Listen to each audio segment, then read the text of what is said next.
अगर ये मुझे पहले दिन पता होता कि विधानसभा स्तर पर कोई गठबंधन नहीं है इंडिया का, तो हम उसमें कभी मिलने नहीं जाती हमारी पार्टी के लोग, न अपनी हम सूची देते कांग्रेस के लोगों को, न कांग्रेस के लोगों का फोन उठाते। देखिए, प्रदेश अध्यक्ष की कोई हैसियत नहीं है, न वो पटना की मीटिंग में थे, न वो जाकर के मुंबई की मीटिंग में थे।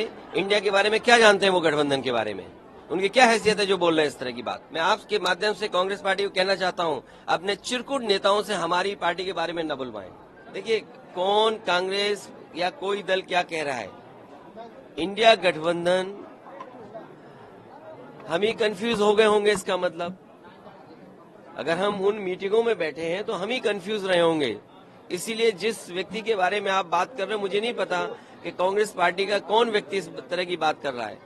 हमें तो ये लगा कि जब मध्य प्रदेश के मुख्यमंत्री जो रहे, पूर्व में कई बार मुख्यमंत्री रहे, वो रहे, उन्होंने मीटिंग बुलाई और पूछा समाजवादी पार्टी से। हमने अपनी पूरी परफॉर्मेंस बताई, किस समय पर समाजवादी पार्टी के विधायक कहाँ जीते हैं, कभी 1 जीते, कभी 2 जीते, कभी 5 जीते, और किस जगह हम नंबर 2 पे रहे।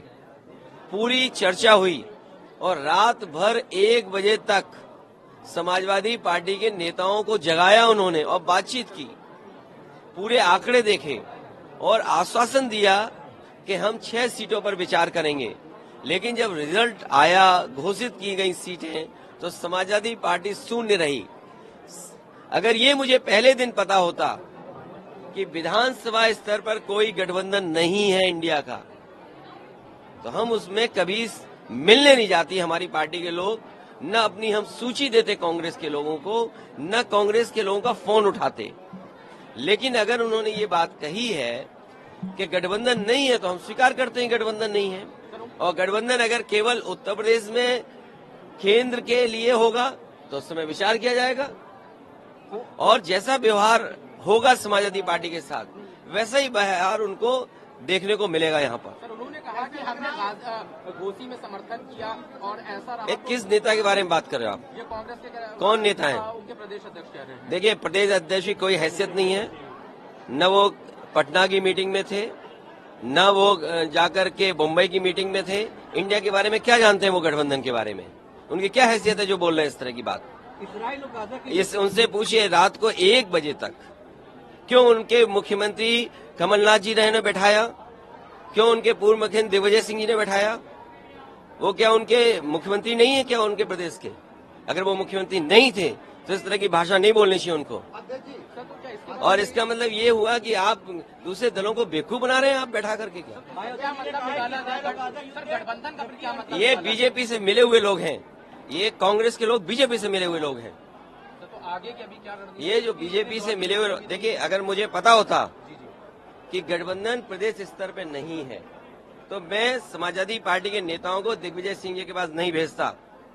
अगर मुझे ये पता होता कि समाजवादी पार्टी को प्रदेश स्तर पे गठबंधन नहीं कर रहे हैं, मैं कमलनाथ जी के पास अपनी पार्टी के लोगों को नहीं भेजता।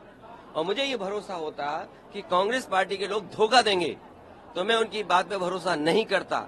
मुझे बताया गया कि 6 सीटों पर आपके लिए सोचा गया है, विचार किया गया है और उस पर तय करेंगे। सिटिंग एमएलए की जगह आप सीट दे दोगे आप, और उम्मीद करोगे कि मैं आपके बारे में सच बोलूं, और जो बात बोलनी है उनको। मैं आपके माध्यम से कांग्रेस पार्टी को कहना चाहता हूं, अपने चिरकुट नेताओं से हमारी पार्टी के बारे में न बुलवाएं।